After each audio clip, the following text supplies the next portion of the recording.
প্ৰিয় গ্ৰাহকসকল সকলোলৈকে মোৰ নমস্কাৰ আৰু আপোনালোকৰ সকলোৱে ভালে আছে, ভালে থাকক। লগতে আহি থকা নতুন বছৰৰ শুভেচ্ছা জনালোঁ। মই আজি আকৌ এটা ভিডিঅ' আপোনালোকলৈ আগবঢ়ালোঁ। আজি ভিডিঅ'ত আপোনালোকক দেখাবলৈ লৈছোঁ এই ডিজাইনটো। এইটো আপোনাৰ চাৰিপেলা খিৰিকীৰ ওপৰত বহাব পৰা ডিজাইন। খুব ভাল ডিজাইন, বহুত ভাল, দেখিবলৈ বহুত সুন্দৰ। এইটো আমি ইতিমধ্যে বনাই উলিয়ালোঁ। ইয়াৰ গঠনটো হৈ গ'ল, ইয়াৰ গঠন প্ৰণালী আপোনাৰ মিশ্ৰণ, আমাৰ চিমেণ্টৰ মিশ্ৰণটো এক কৰি বনাওঁ। ইয়াৰ ভিতৰত 5.5 ৰডটো দিয়া আছে। লগতে মিশ্ৰণটো এক বুলি কওঁতে 1 টিং চিমেণ্ট, 1 টিং বালি, 1 টিং শিলগুটি, সেনেকৈ কৰি আমি বনাওঁ। খুব ধুনীয়া আছে, খুব এইটো দেখনীয় ডিজাইন এটা হৈছে। চাৰিফালে খিৰিকীৰ ওপৰত বহাই লৈ এইটো ফিটিং কৰিলে বহুত সুন্দৰ লাগে, বহুত ধুনীয়া লাগিব। ইয়াত গ্লাছ ফিটিং লগাব পাৰিব।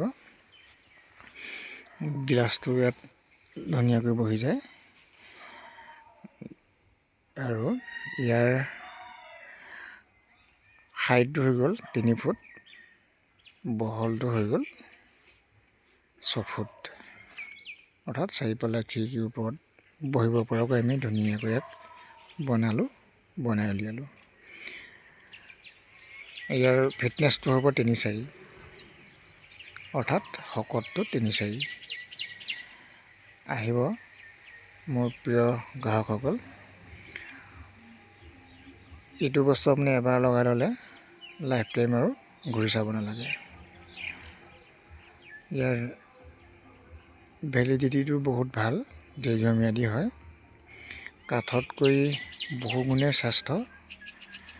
এইটো ডিজাইন আপোনাৰ কাঠৰ যদি বনায়, আপোনাৰ এই ডিজাইনটোত খুব কমেও আপোনাৰ খৰচা হৈ যাব 40,000 টকা।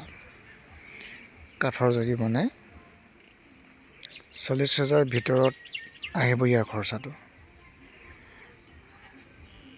গতিকে আপোনালোকে চাব, তাৰ তুলনাত ইয়াৰ দাম নগণ্য। আমি এই ডিজাইনটো খুব কম দামতে আমি বিকিবলৈ চেষ্টা কৰিছোঁ। আমি মেক্সিমাম এই ডিজাইনটো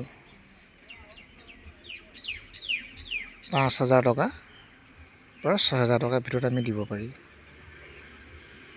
এই ডিজাইনটো। গতিকে আপোনালোকে আহিব, আপোনালোকৰ প্ৰয়োজন হ'লে এই ডিজাইনটো নিব পাৰিব। ইয়াৰ ভিতৰত আপুনি গ্ৰিলো লগাব পাৰিব। গ্ৰিলৰ কাৰণে আমি অপশ্যন দিয়া আছে। ভিতৰে গ্ৰিল লগাব পাৰিব, তাৰ ওপৰত গ্লাছ বহাব পাৰিব। খুব ধুনীয়া এটা ডিজাইন আমি বনাই উলিয়াইছোঁ। গতিকে আহিব প্ৰিয় গ্ৰাহকসকল। মোৰ ফেক্টৰীটো আপোনালোকে জানেই। মোৰ ফেক্টৰীটো গোলাঘাট মেৰাপানী বজাৰৰ সমীপতে আছে।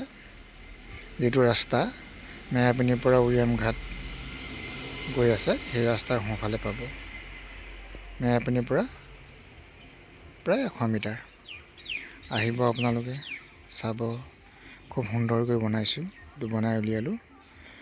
সেয়েহে আপোনালোকক এই ভিডিঅ'ৰ যোগে জনালোঁ। ইয়াৰ মোৰ ভিডিঅ'টো আপোনালোকে চোৱাৰ লগে লগে আপোনালোকে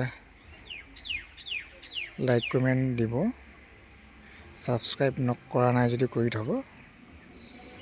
আৰু মোৰ ফোন নাম্বাৰবিলাকো আপোনালোকৰ সুবিধাৰ্থে স্ক্ৰীণত দিছোঁ।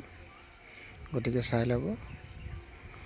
প্ৰয়োজন হ'লে ফোন কৰিব, ফোন কৰি সুধিব, আহিব। ঠিক আছে, সদস্যসকল আপোনালোক সকলোলৈকে আহি থকা নতুন বছৰৰ আন্তৰিক অভিনন্দন জনালোঁ। Thank U.